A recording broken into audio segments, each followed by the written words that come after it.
할렐루야, 반갑습니다. 오늘도 TBC 성경 공부를 허락하신 하나님께 영광 돌리고 오늘도 큰 은혜의 시간 되시기를 축복드리겠습니다.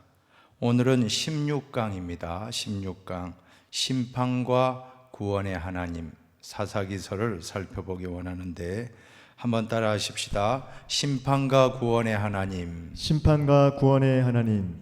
오늘 서론을 같이 좀 길지만 여러분들의 목소리로 같이 읽을 때 마음에 새겨지길 바라겠습니다. 같이 서론을 같이 읽습니다. 사사기는 인간의 역사를 결정하시는 하나님의 모습이 가장 잘 드러나 있는 책이라고 할 수 있습니다. 이스라엘 백성들이 가나안에 정착하면서 처음에는 하나님을 잘 섬기고 그 뜻에 순종했지만 점점 하나님을 떠나서 자기 멋대로 사는 삶을 추구하게 되었습니다. 인간이 자신의 뜻과 생각을 고집하여 제 멋대로 살려고 하면 반드시 범죄가 뒤따르게 됩니다. 하나님을 떠나서 자기 마음대로 범죄하며 사는 인간들을 하나님께서는 사랑하시기 때문에 심판하십니다. 사사기에 나타나는 하나님의 심판은 주로 이방 족속과의 전쟁이지만 이 전쟁을 통하여 이스라엘은 회개하게 되었고 이 회개를 보고 하나님은 그들에게 구원을 허락하신 역사가 바로 사사기의 기록입니다. 하나님의 심판으로 인한 전쟁이나 환난 상태에서 이스라엘 백성을 구원하기 위해서 하나님이 세우신 지도자를 일컬어 사사라고 하였습니다. 따라서 사사기는 이스라엘의 왕정 제도가 세워질 때까지 이스라엘 백성들을 다스렸던 사사들에 대한 기록입니다. 사사기는 크게 나누어 세 부분으로 구성되어 있습니다. 1, 2장은 사사시대의 역사적인 배경이고 3에서 16장은 대사사와 소사사들의 활동 상황이 기록되어 있습니다. 그리고 17에서 21장에는 사사시대의 타락한 모습들이 기록되어 있습니다. 이제 생각을 여는 주제, 생각을 여는 질문을 1번 같이 읽어봅니다. 이스라엘의 삶과 우리의 삶을 비교해 볼 때 우리에게 그들보다 나은 모습이 있는가? 여러분, 이스라엘 백성들의 모습을 보면서 특별히 사사기의 말씀 볼 때 얼마나 답답하지 않습니까? 하지 말라고 하나님이 하면 인간은 계속해서 하려고 안간힘을 쓰고 있다는 것입니다. 우상을 숭배하지 말라 하나님이 명하셨는데 그대로 지키면 그것이 이스라엘 백성들에게 큰 유익이 될 것인데 그러나 끝까지 말씀을 어기고 우상을 숭배하는 길로 나갔던 것입니다. 또 조금만 어려운 일이 닥치면 원망하고 불평하는, 또 지도자를 탓하고 과거로 돌아가자라고 하는 이런 모습. 여러분, 그들보다 나은 모습이 우리에게 있습니까? 아니면 그 반대입니까? 우리는 한번 생각해 봐야 될 줄로 믿습니다. 두 번째 질문입니다. 이스라엘에게 나타나셨던 하나님께서 오늘날 우리에게는 어떤 모습으로 나타나시는가?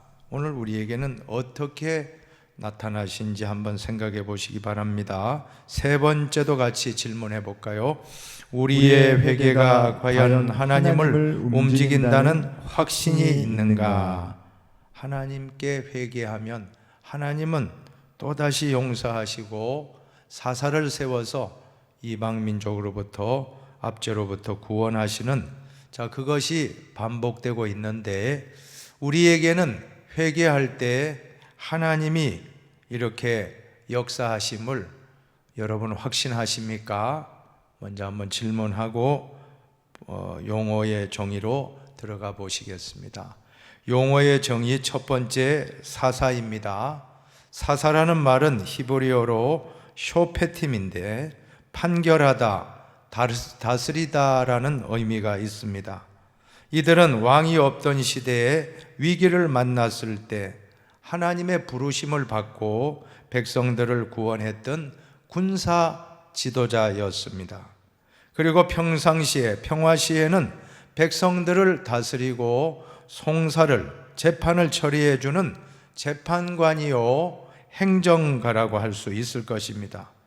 이들은 자기의 직업을 가지고 있다가 국가적인 위기 상황을 만났을 때 하나님의 부르심을 받고 사명을 감당하며 후에 또다시 자기 직업으로 돌아갔던 그러한 사람들이 바로 사사입니다. 사사시대는 언제였습니까? 여호수아 사망 후부터 왕정시대가 시작될 때까지 대략 주전 1200년에서 주전 1000년까지의 약 200년간의 시기가 바로 사사시대입니다. 이 사사기는 인간의 역사를 결정해 나아가시는 하나님의 모습이 가장 잘 드러나 있는 책이라고 할 수가 있을 것입니다. 이스라엘 백성들이 가나안 땅에 정착하면서 처음에는 하나님을 잘 섬기고 그 뜻에 순종했지만 점점 더 시간이 지나가면서 그들의 삶이 안정되고 풍요롭게 되면서 하나님을 멀리하고 자기 멋대로 살아가던 그런 삶을 추구하게 되는데 사사기의 주제의 구절이 바로 사사기 21장 25절에 보면 왕이 없으므로 자기 소견에 옳은 대로 행하였더라. 한번 따라 합시다. 자기 소견에 옳은 대로 행하였더라. 네, 이것이 문제입니다. 하나님을 떠나서 제 멋대로 살아가는 모습. 오늘 우리가 현대인들은 다 사사시대와 같은 모습을 우리가 가지고 있지 않는지 돌이켜 보시길 바랍니다. 이제 본문으로 들어가서 말씀의 해석입니다. 첫 번째, 죄를 징벌하시는 하나님. 죄에는 크게 두 가지가 있는데 하나는 하나님 앞에서 짓는 대신죄, 대할 대자에 신신자, 죄죄자, 허물죄자. 두 번째는 인간에게 짓는 대인죄라고 할 수 있을 것입니다. 대인죄는 윤리적인 죄고 도덕적인 죄라고 한다고 하면 대신죄는 종교적인 죄입니다. 하나님을 버리고 가나안 땅에 우상을 섬기는 죄입니다. 하나님께서 가장 미워하시고 싫어하시고 가장 경계하신 것이 바로 종교적인 죄였다라는 것을 기억하시기 바랍니다. 자, 이런 죄로 인해서 이방 민족의 침략을 받아 압제를 당하게 되면 고난을 통해서 뒤늦게 깨닫고 회개하고 돌아오면 하나님은 이것을 긍정적으로 받아들이셨고 이러한 상황 속에서 하나님은 사사를 세우셔서 구원자의 사명을 감당하도록 하셨던 것입니다. 자, 이것이 사사기의 전체 핵심되는 그런 주제가 되는데, 그리고 이 사사시대에는 네 가지 패턴이 끊임없이 반복되고 있습니다.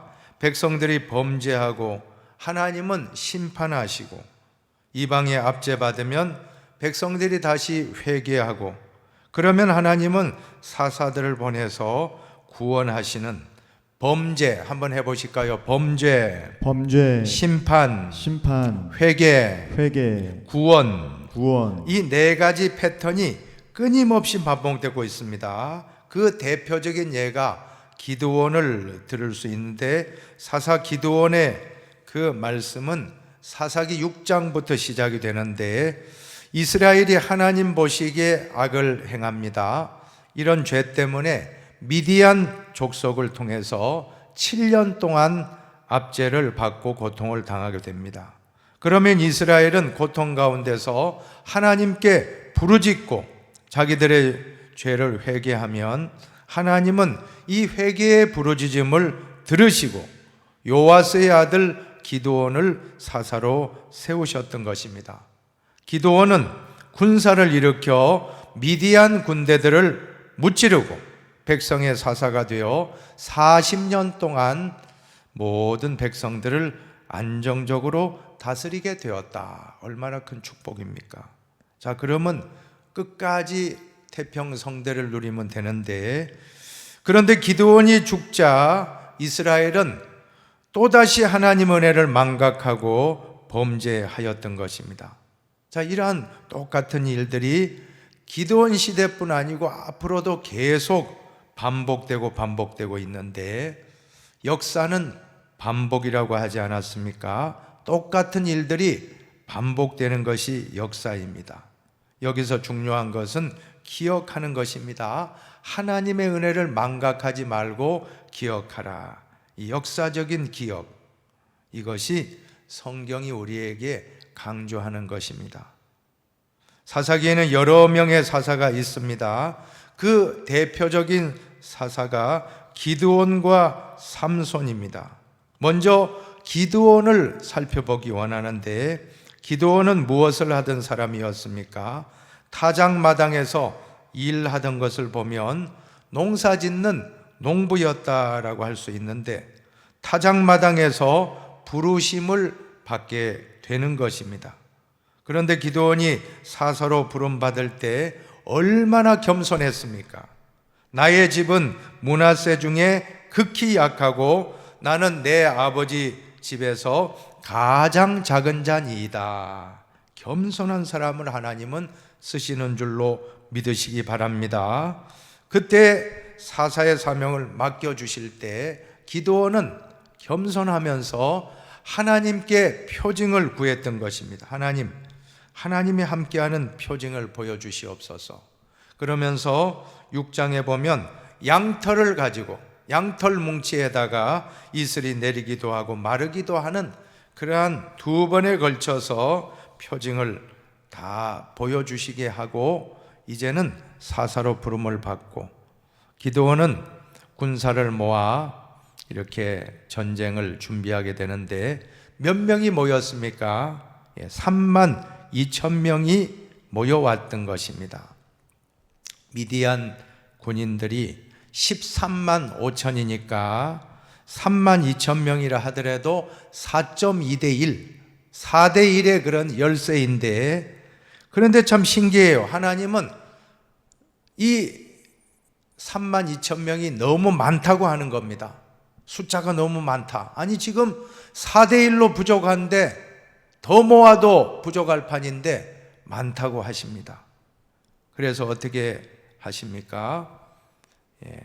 겁이 나고 두려움이 있는 사람은 다 돌아가라. 2만 2천 명이 돌아가고 1,000명이 남았습니다. 그 10,000명도 너무나 열세입니다. 13만 5천에 비하면 13.5대 1이라고 하는 정말 전쟁에 너무 어려운 그런 상황인데, 그것도 또 많다 그래요. 10,000명도 많다고 하면서 물가로 데리고 와서 물을 마시게 하는데, 두 종류의 사람이 있었습니다. 한 종류는 무릎을 꿇고 개처럼 물을 먹는 사람들, 또 한 종류의 사람들은 손으로 물을 떠서 이렇게 마시는 사람들이 있었는데, 무릎을 꿇고 개처럼 물을 먹는 사람들은 다 집으로 돌려보냈습니다. 왜 그렇습니까? 목마름에 정신을 잃고 사명과 책임을 망각했던 사람들이었기 때문입니다. 지금 저기 앞에 있는데 감시도 하지 않고 목마르다고 머리를 숙이고 물 먹고 무릎을 꿇는다면 어떻게 되겠습니까?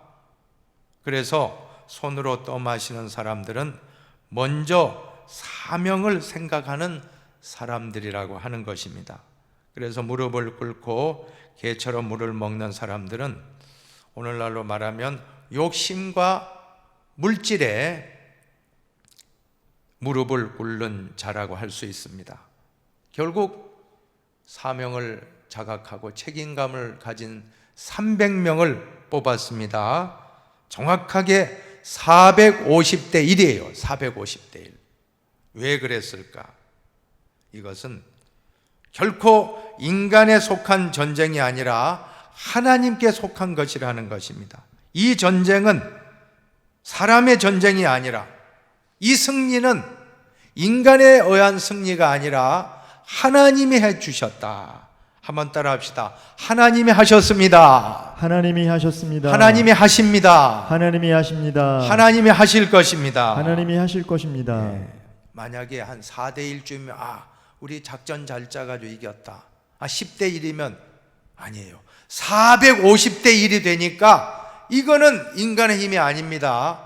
전적으로 하나님이 하셨다라는 것을 고백하기 위해서 이렇게 300용사로 뽑아 소수정예의 부대로 그 모든 전투에 나아가게 되었다는 것입니다. 300명은 이 사실을 보여주기 위한 가장 작은 남은 자였었다. 여러분, 인간의 방법이 아닙니다. 군사적인 힘이 아니라, 작전과 전략이 아니라 오직 하나님의 방법으로 미디안과 싸워 이겼다. 여호수아가 여리고성을 정복할 때 탱크로, 대포로, 칼과 창으로 정복한 게 아니지 않습니까? 하루 한 바퀴, 6바퀴 돌고 7째 날 7바퀴 돌고 하나님을 향하여 부르짖고 외쳤을 때 여리고성이 와르르르 무너지는 기적의 역사. 마찬가지입니다. 미디안을 무찌른 것은 기드온이 잘나서가 아닙니다. 전략이 좋아서 아니에요. 오직 전적으로 하나님이 하셨음을 보여주기 위한 그런 깊은 뜻이 있었던 것입니다. 자, 그 전쟁의 대승을 거두자 백성들이 왕이 되기를 바라는 백성들의 강력한 요구가 있었지만 기드온은 거절했습니다. 나는 왕이 될 수 없습니다. 나는 부족한 사람입니다. 자, 그런데 아비멜렉이라는 사람이 억지로 왕이 되어요. 이 사람은 왕이 될 자격이 조금도 없는 사람이었는데 기드온의 아들들을 다 70명을 죽이고 지가 왕으로 올라서게 되는데, 요담이라고 하는 사람이 아비멜렉으로부터 구사일생으로 살아남아서 유명한 우화를 성경에 기록하고 있습니다. 어떤 우화입니까? 나무의 우화인데, 감람나무에게 가서 사람들이 우리 왕이 되어 주십시오 했더니, 감람나무는 나는 올리브 기름을 짜야 되기 때문에 나는 왕 될 수 있는 그런 시간이 없습니다. 저는 올리브 나무의 사명을 감당하겠습니다. 감람나무가 올리브입니다. 기름을 내어야 되기 때문에 나는 왕이 될 수 없습니다. 두 번째, 무화과 나무를 찾아갔더니 무화과를 생산하기 때문에 나는 왕이 될 수 없습니다. 거절했습니다. 세 번째, 포도나무에게 찾아갔더니 포도 열매를 생산해야 되기 때문에 나는 왕이 될 수가 없습니다. 다 거절했는데, 이번에 가시나무를 찾아갔더니 가장 쓸모없는 가시나무가 나는 왕이 되겠다 하고, 이것이 아비멜렉을 풍자하는 우화 아니겠습니까? 자격이 없는 사람을 백성들이 왕으로 선택했을 때, 자격 없는 사람이 부족한 방법으로 왕이 되면 얼마나 괴롭습니까? 불행한 결과가 초래된다는 것입니다. 가시나무 같은 자가 지도자가 되면 어떤 일이 일어납니까? 많은 백성들이 고통을 당하고 괴로움을 당하는 것입니다. 결국 억지로 왕이 되어 이 기드온의 서자였던 아비멜렉은 죽임을 당하게 되는 것입니다. 여인이 던진 맷돌짝에 두개골이 박살나서 비참하게 죽게 되었습니다. 여러분, 기드온의 위대함이 어디에 있습니까? 전쟁에서 승리해서가 아니라 그의 신앙에 있었다 하는 것을 잊지 말아야 됩니다. 왕이 되어달라는 백성들의 요구를 거부했습니다. 그는 나아가야 될 때와 물러나야 될 때를 잘 알았습니다. 오늘 이 말씀을 묵상하는 중에 미국 건국의 아버지 조지 워싱턴이라고 하는 분이 떠올랐습니다. 워싱턴은 미국 독립전쟁에서 승리를 거두고 그는 초대 대통령에 오르게 되는데 1789년 대통령 선거에서 대통령으로 당선이 됩니다.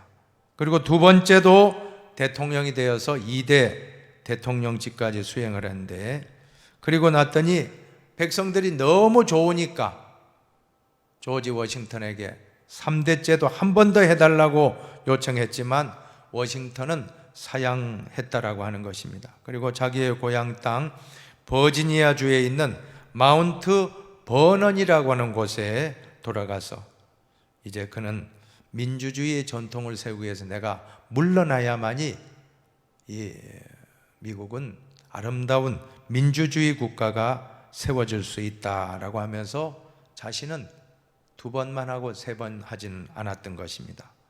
그래서 이 조지 워싱턴은 미국 건국의 아버지라고 일컬어지고 있는 것입니다. 기도원의 위대함은 전쟁에서 승리한 것도 있지만 왕되기를 요구했지만 그는 하나님이 우리의 왕이시기에 자신은 왕이 될 수 없다고 거부한 것은 바로 이러한 워싱턴과 아주 유사한 모습이 아닌가 생각을 해보았습니다.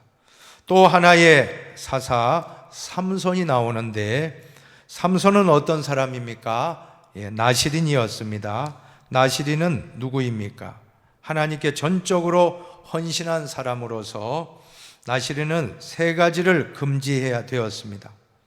포도주와 독주를 마시지 말고, 머리카락을 자르면 되지 않습니다. 죽은 시체를 만져도 안 되었습니다. 그런데 삼손은 나시린의 서약을 어기고 자기 관리에 실패했던 것입니다. 그리고 하나님으로부터 오는 능력의 근원을 상실하게 되었습니다.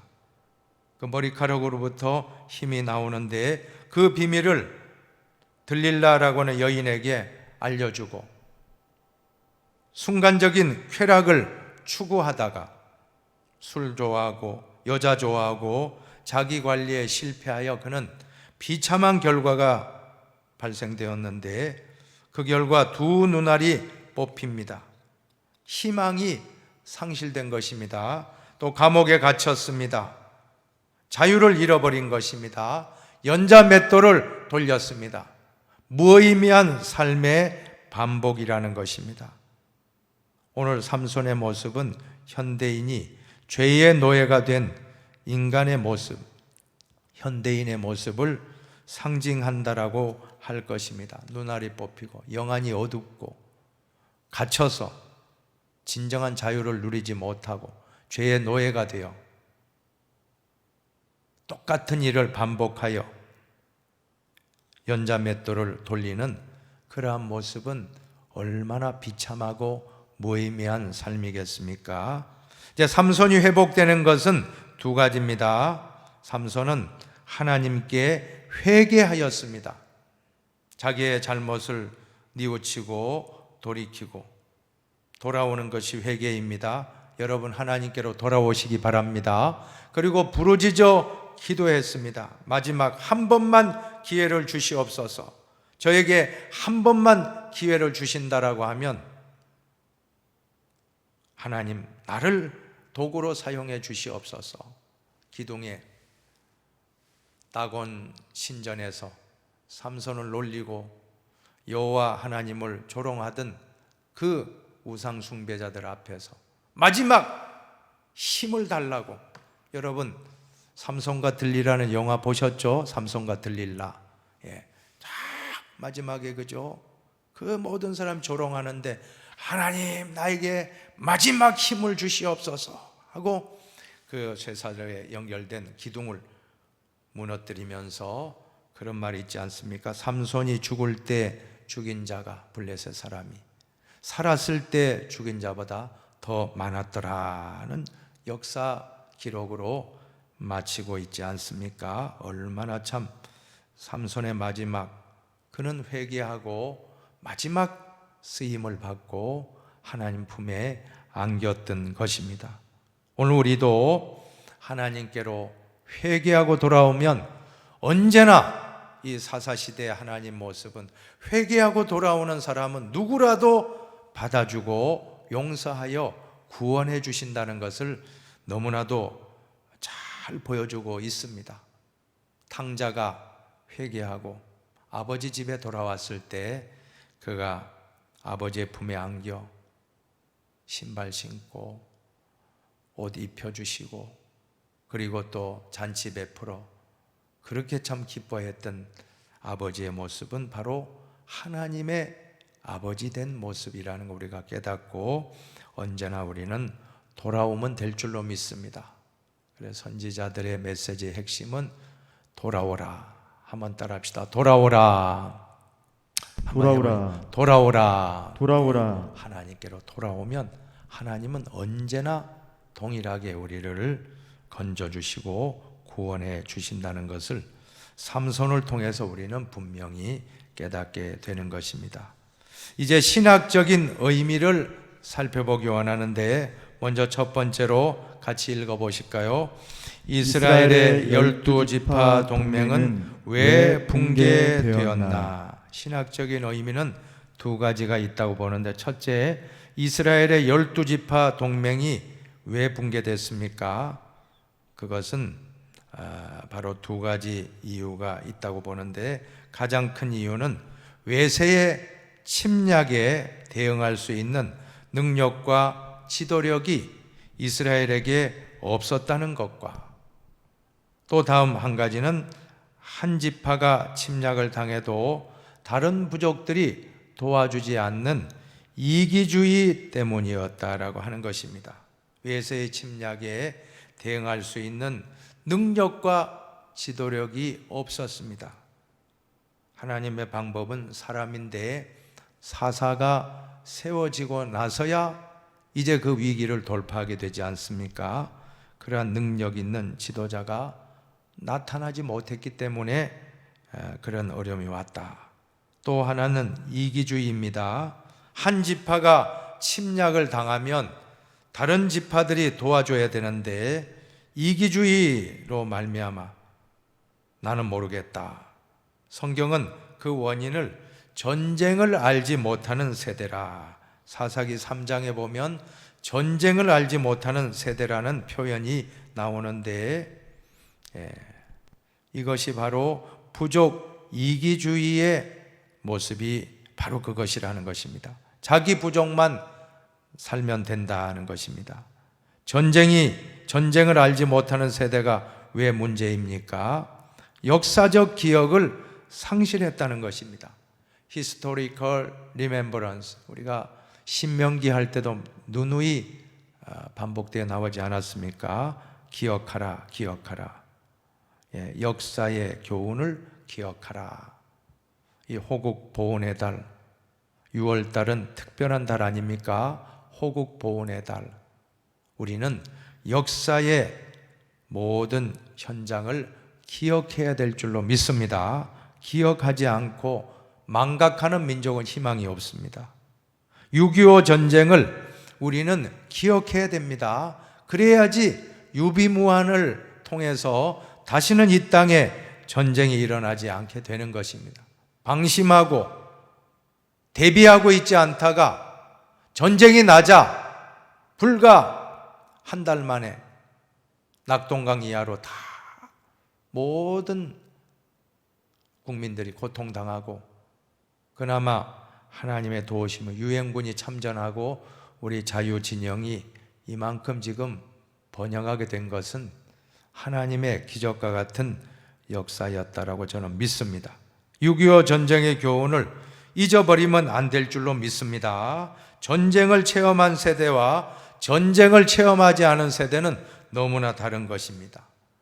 북한 공산주의자를 체험하고 내려온 이남의 월남한 분들과 공산주의에 대해서 막연하게 그냥 좋은 사상이다 생각하는 그런 사람들은 천지 차이가 있다는 것입니다. 우리는 어떤 일이 있어도 공산화가 되면 안 될 줄로 믿습니다. 이 땅의 자유를 지키기 위해서 많은 분들이 우리 부모님들이, 우리 할아버지 할머님들이 얼마나 많이 희생했습니까? 우리 선조들이 희생한 것을 잊지 말고 이 시간 개인적인 이기주의, 그러한 모든 걸 다 내려놓고 정말로 민족을 위해서 하나 되는 역사가 나타나야 될 줄로 믿습니다. 그러기 위해서는 역사적인 기억이 중요하다는 말씀이고요. 두 번째로는 민족으로부터 동족이 되는 길인데, 여러분 사사기 20장을 보시면 전쟁이 일어나는데 누구와 누구의 전쟁입니까? 베냐민 지파와 나머지 11지파 사이에 전쟁이 일어나서 동족 상잔의 비극이 일어났습니다. 결국에는 베냐민 지파가 거의 멸망당하기 직전까지 이르게 되는데, 싸움의 원인이 무엇이었죠? 베냐민 지파 한 사람이 레위 사람의 첩을 욕보였던 것입니다. 정말 사사시대 제멋대로의 시대라고 했는데, 베냐민 지파 한 사람이 레위 사람의 첩을 욕보였다. 그래서 전쟁이 일어나요. 그 시신을 토막으로 해가지고 12지파에 보내고, 그리고 분노한 이스라엘 11지파가 베냐민 지파를 공격해서 전쟁하여 2만 5천 명, 거의 이제 몇백 명 남겨두고 베냐민 지파 사람 멸망당하기 직전입니다. 베냐민 지파의 죄를 물어서 정의를 행했던 것입니다. 그래서 베냐민 지파의 거의 다가 멸절당하다시피 했지만, 중요한 것은 정의는 행했지만 그곳에 동족애가 없었다.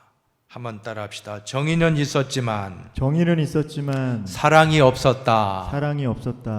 우리는 정말로 정의를 내세우는 일도 참 중요하지만, 사랑이 바탕이 되지 않은 정의는, 그것은 많은 사람들을 힘들게 할 수 있다는 걸 우리가 깨달아야 합니다. 이 사실을 뒤늦게 깨닫고 사사기 21장 말씀해 보면 이스라엘 백성들이 회개하게 됩니다. 자기들이 잘못했노라고 민족 전체가 회개를 합니다. 베냐민의 죄악이 우리 모두의 죄악이라고 고백을 하고 모두가 회개하게 됩니다. 그 순간 민족이 동족으로 승화가 되었던 것입니다. 우리 민족의 통일 문제나 적폐청산의 문제도 정의만으로는 안 된다라고 하는 것입니다. 사랑이 없이 정의만 내세우면 많은 사람들이 힘들어집니다. 진정한 사랑 안에서 나 때문이다. 베냐민의 죄악이 우리의 죄악이다 하고 전체가 동질성을 가지고 회개했을 때 그 땅에 샬롬이 임했던 것입니다. 여러분, 적폐청산 그렇게 외쳐도 샬롬이 없습니다. 샬롬이 왜 임하지 않았습니까? 그것은 나 때문이요. 이 모든 것은 내가 적폐다. 아니, 상대방을 적폐로 몰아가지고 다 죽이고 다 감옥에 넣고 나는 적폐가 아니다. 이거 안 된다는 거예요.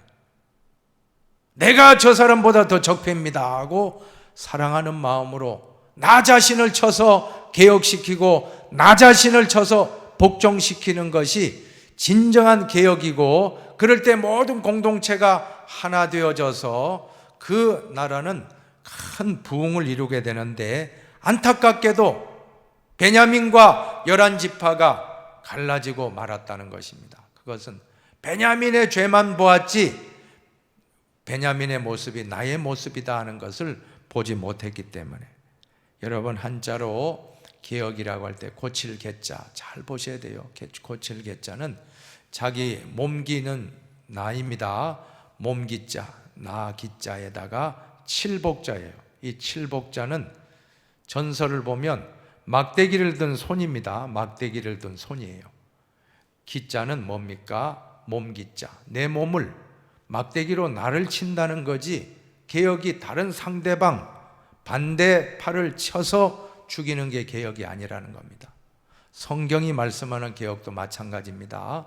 성경이 한자가 말씀하는 개혁도 자기를 개혁하라, 수신제가 하라, 먼저 나를 수신하라, 자기를 먼저 개혁하라. 성경도 남을 개혁하라고 하기 전에, 남의 눈에 티를 제거하기 전에 내 눈에 들보를 제거하라. 이것이 안 될 때 민족의 하나됨은 어렵다는 것입니다.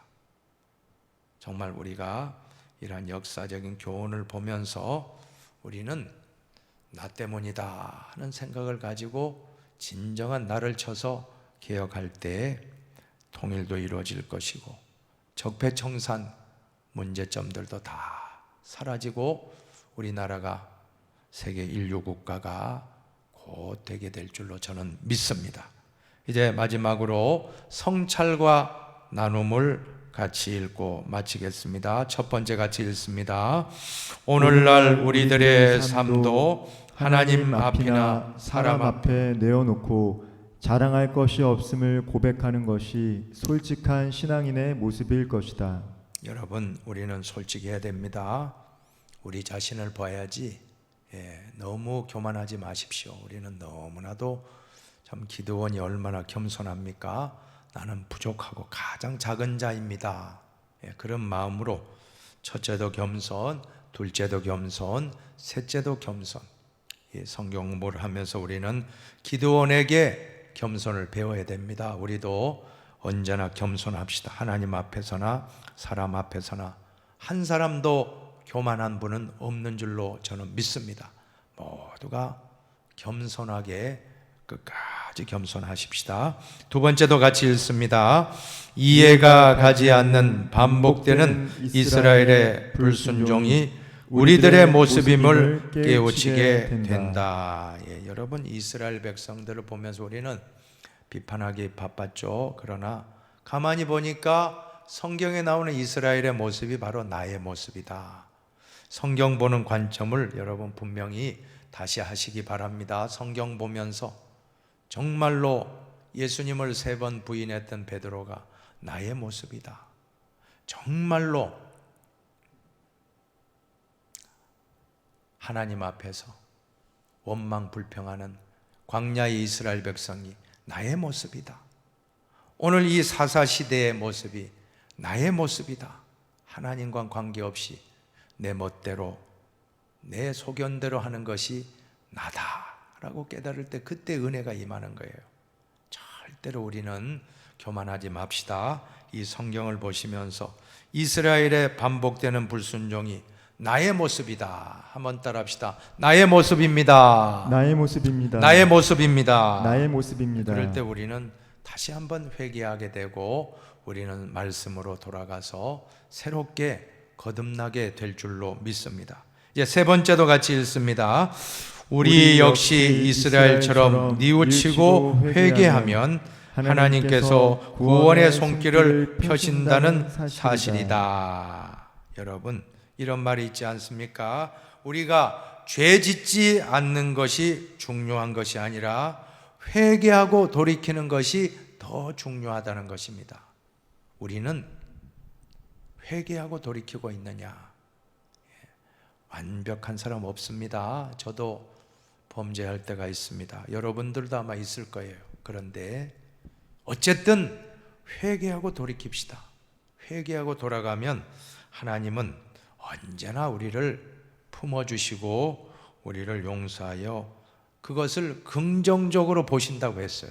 사사시대에 계속 참 어떤 때는 어떻게 이럴 수가 있나 하는 그런 인간적인 생각인데 그거는 우리 생각이고, 하나님은 그럼에도 불구하고 돌아오기만 하면 언제나 품어주십니다. 언제나 품어주세요. 더욱이 구약에도 그러한데 신약의 우리의 시대에는 예수 그리스도의 은혜의 시대 아닙니까? 예수님이 십자가에서 대신 다 피 흘려 돌아가셨기 때문에 우리는 그 예수님 붙들고 십자가 앞에 나아갈 때 하나님과 모든 관계가 놀랍게 회복되고 하나님과의 화해의 역사, 사람과의 화해의 역사, 모든 것이 다 예수 안에 다 이루어지는 것입니다. 예수님을 의지하여 항상 회개하고 나갈 때 하나님의 구원의 역사가 오늘 이 시간에도 하나님의 손이 우리를 구원하여 주심을 의심하지 마시기를 바랍니다. 이제는 마지막 네 번째 같이 읽고 마칩시다. 그러나 중요한 것은 이스라엘처럼 같은 죄에 빠지지 않으려는 노력이다. 한 번 더 읽어봅시다. 그러나 중요한 것은 이스라엘처럼 같은 죄에 빠지지 않으려는 노력이다. 여러분, 죄를 너무나 쉽게 생각해서는 안 됩니다. 언제나 죄 지어도 우리는 용서받아, 이런 생각은 나쁜 생각이에요. 우리가 죄 안 지려고 그렇게 발버둥 치더라도 우리 인간이 얼마나 연약해. 그래서 어쩔 수 없이 넘어지고 쓰러지고 다시 회개하고 돌아오고, 점차 이런 빈도가 줄어들면서 우리는 성화의 과정에 들어가는 거 아니겠습니까? 그런데 그게 아니고 그냥 죄를 밥 먹듯이 반복하여 짓고 또 짓고, 하나님께는 가기만 하면 돼, 아주 무책임한 모습입니다. 이거는 성화가 아니에요. 성화의 모습은 그것이 아닙니다. 어제보다 오늘이, 오늘보다 내일이, 작년보다 금년이, 금년보다 내년이, 예수님 10년 믿으면 10년 믿, 20년, 30년, 40년, 이제 하나님 만나러 갈 때는 우리의 얼굴이 환하게 광채가 나고 우리의 모습이 예수님 닮은 모습의 성화의 모습으로 거듭나기까지 우리는 끝까지 달려가야 될 줄로 믿습니다. 일상적인 죄악을 반복하지 마시고. 그래, 꼭 보면 매 맞고 돌아오는 분이 있어요.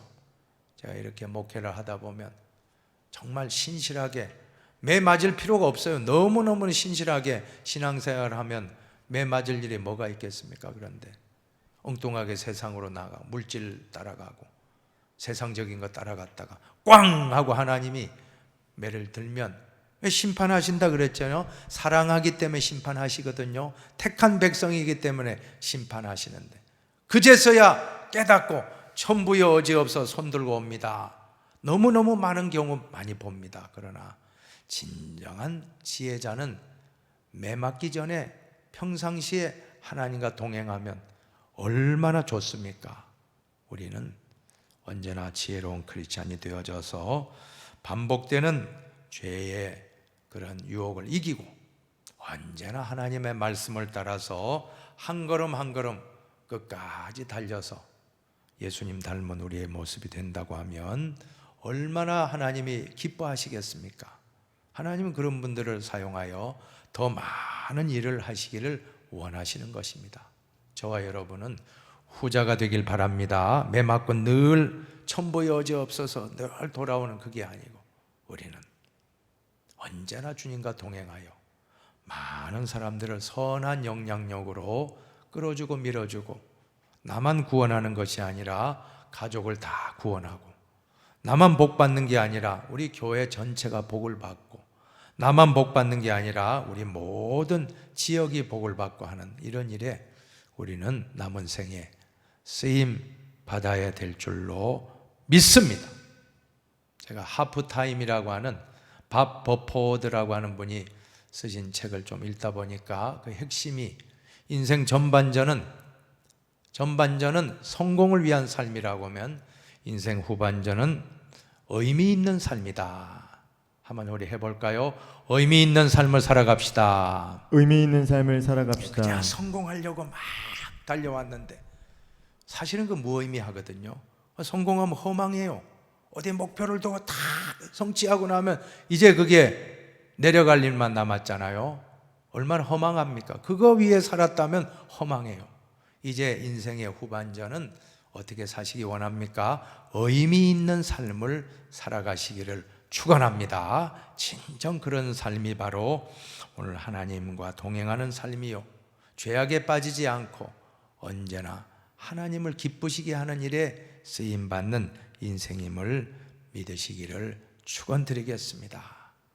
이 시간 한번 기도하고 마칩시다. 이 시간 한번 가슴에 한번 손을 얹고 우리도 이제 인생 후반전을 준비해야 될 줄로 믿습니다. 지금 어르신들, 지금 연세 많으신 어르신들은 이미 후반전의 후반전이라고 생각하는데 그러지 마시고 아직도 100세 시대입니다. 아직도 많은 세월이 남았습니다.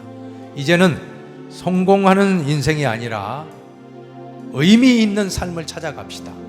이제 이 시간, 지금 이 TBC 성경 공부가 우리에게는 하프타임이에요. 하프타임에서 감독과 코치의 작전을 받고 우리가 후반전 뛰지 않습니까? 이 TBC 성경 공부가 우리의 하프타임이다.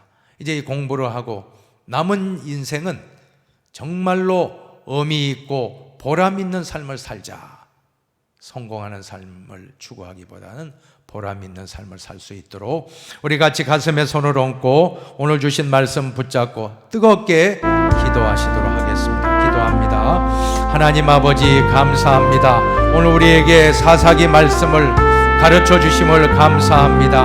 하나님 아버지, 우리에게 하나님은 언제나 사랑의 하나님이요 하나님께로 돌아오기만 하면 언제나 우리를 용서하시고 구원하시고 사사를 세워서 다시 한 번 더 구원해 주신 것을 우리가 보았습니다. 그럼에도 이스라엘은 또 반복해서 또 죄를 짓고 또 반복해서 반역하고 세상을 향해 나가고 우상을 숭배하고 하나님을 떠나면 또 이방의 압제를 통해서 회개하게 하시고 또다시 구원받으면 또 다시금 죄악을 저지르는 반복되는 모습을 우리가 보는데 하나님, 우리는 반복되는 이러한 죄악의 아버지에 흘러가지 말고 진정 복 있는 성도가 되어져서 악인의 꾀를 따르지 말고 죄인의 길에 서지 말고 오만한 자들의 자리에 앉지 말고 오직 여호와의 말씀을 주야로 묵상하는 가장 복 있는 성도가 되어 나 혼자만 구원받고 천당 가는 신앙이 아니라